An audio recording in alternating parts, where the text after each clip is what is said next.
Hi there, my name is Ali Ryder, and I've put together this course, 6 weeks from people pleasing to clear and healthy boundaries. Now, a little bit about the course and a little bit about why it's important to me. Now, people pleasing almost sounds like a lovely thing to do, doesn't it? Who wouldn't want to please people? And this course is certainly not about not being available and not being in connection with other people. It's about doing it consciously. It's about doing it when you want to, when it works for you. Because when it works for you, it works for everyone else. Now, everybody has people-pleasing tendencies to an extent. And sometimes we say yes just because it's easier to say yes than to say no. But the problem for a lot of us is it goes beyond just that sort of slightly irritating getting caught out, arranging to go for a coffee when actually you prefer to stay home and paint your nails, or, a lot of us just find it almost impossible to say no to other people or to put ourselves first, because in essence, when you're people pleasing, what you're doing is putting your needs behind those of other people. And it sounds very noble, but it absolutely isn't. And what it does is it causes a huge disconnection between you and other people. First of all, because you start to resent other people in the long run for putting on you, for asking. And on the other side, the only people that will keep coming back and asking and asking and asking are those that have got no interest in having a balanced and, equal relationship, one where it's made up of give and take. And any relationship, whether it's in a marital relationship or a long-term romantic relationship, whether it's at work, whether it's with your kids, whether it's with your family or friends, or the next door neighbour, it doesn't matter. If it's not in balance, i.e. you're not giving and taking in equal amounts, not necessarily at the same time, but over a period. If I give, then I must be willing to receive. And a people pleaser finds it very easy to give, but very, very difficult to actually open up and receiving. Part of the reason that we find it so difficult, and I say we because I am a reforming people pleaser, I still get caught up in it, but I have tools in place now that make sure, and I also have the self-knowledge to understand why I was a people pleaser, what it was, what I got out of it, because we don't do anything unless we get something out of it, and how to change that, and what happened in my own situation, what happens when I'm working with clients on a one-to-one basis, is when we actually do that that work, and we understand why we have this propensity towards pleasing other people rather than putting ourselves first, we can start to change it. And we can start to understand, a lot of the time, for instance, when we want to say yes and when we want to say no, because a lot of the time we would say yes if we took that step back and we could weigh everything up, but we don't even give ourselves that opportunity to weigh it up. The habit is so strong and the fear is so great that it's out there before we even start. So, will you? Yes. And then you go away and you say, oh, why do I always say yes? Then you beat yourself up. Then you get annoyed at other people. And as I say, for some people it's a mild irritant. But if you're anything like me and you're watching this this far, I'm sure you are, it causes all sorts of problems in life. It causes you to not be true to yourself. It causes other people to treat you in a way that is uncomfortable for you, that makes you unhappy, that makes you feel used, abused, invisible even, disrespected, makes you feel unloved, and makes you feel ultimately unworthy.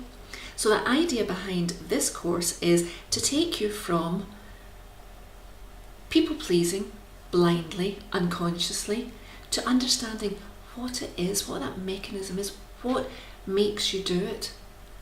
Because once we can understand that, we can actually start to transform it, we can actually start to change it. So, that's where we're going to start. We're going to start from there. Why am I doing this? I'm aware that I am. Why? What's it causing me? What sort of pain is it causing me personally, but what's it causing me in terms of, my relationships with people out there? How am I showing up? how do I feel about other people? Because for me, certainly one of the things was I was really pissed off at people, and I started to pull away from people.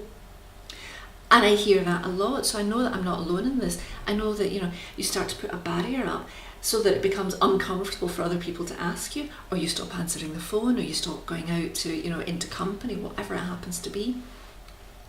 So, what's it costing you? And then, what simple steps can you put in place to actually buy yourself, strategies to buy yourself that time so you're not automatically saying yes. Understanding also the other areas that you may be people pleasing in. For instance, often people tell me I'm not a people pleaser at all. No, and that's not my problem. And then they say, but I wouldn't say this because she might be upset, or I wouldn't post that on social media because somebody else might judge me, or so every time that you're thinking about how other people are going to react to you, you're in people pleasing. You're not necessarily doing it for a specific person, but you're making decisions on how you live your life, how authentic you are, based on what other people potentially may think of you. So understanding really all the dynamics, not just the more obvious ones, understanding who causes in what particular situations inflame this sense of our inability to say yes to yourself and no to other people. And then moving through to understand what it would be like if you had good, solid boundaries in place, and how we go about actually putting them in place. And often we put them in place way, way out there, and we start to bring them in towards us. Because, if you're anything again like me, and my ideal client, the lady that comes to me for help, boundaries are not a big part of your life. And in fact, the idea of setting them is very uncomfortable. So we set them out there, and then we bring them in and bring them in and bring them in. Boundaries are not about keeping people out, though. They're about keeping us safe from ourselves. And one of the things is identifying what a boundary is for you. I asked one of the ladies in my group. I asked a lot of ladies, but one of the ladies in my group came back with this. If I said, so what does a boundary mean for you? She said, well, if I say boundary, I think of the Berlin Wall with the huge big wall with the, what do you call that stuff? Barbed wire, and keeping everyone out. No one can get anywhere near me. My version of a boundary was almost like a huge glass see-through wall all the way around me. I can see you, you can see me, but we don't get anywhere near each other. You're not getting into my heart, and I'm not opening it up for you. So we all have our different ideas on it, but it's really getting a clear picture on what a boundary means for you, and then rewriting it into something that is actually going to be meaningful and useful in your life, so that we can create those clear and healthy boundaries, which in turn teach other people, first of all, that we are full of self-respect. Second of all, how to treat us and what's acceptable, because when we don't have them, people are making it up, and sometimes they get away with it, and other times we fly off the handle. Or the people that really want to treat us with love and respect don't know how to, and we repel them, and then we're left with the ones that just want to use and abuse and take and give nothing back in. So when we've got these boundaries in place, we help to weed out those people and create a safe space for the people that really have our best interests at heart. And when we have those clear and healthy boundaries in place, it makes for such a better relationship all round, in your marriage, in your romantic life, with your kids, at work. There isn't, life is all about relationships, and relationships need rules, need standards, need boundaries. So there isn't any relationship that this doesn't apply to. So that's kind of what I'm going to take you through during the course of these 6 weeks. For me, it's very important that we understand the why before we can even start to change the patterns. A lot of times that's why we don't make the change. We know that it's not working, we know that we're uncomfortable with it, but the impetus to change isn't there because we don't understand why, and we haven't really taken time to appreciate what it's costing us.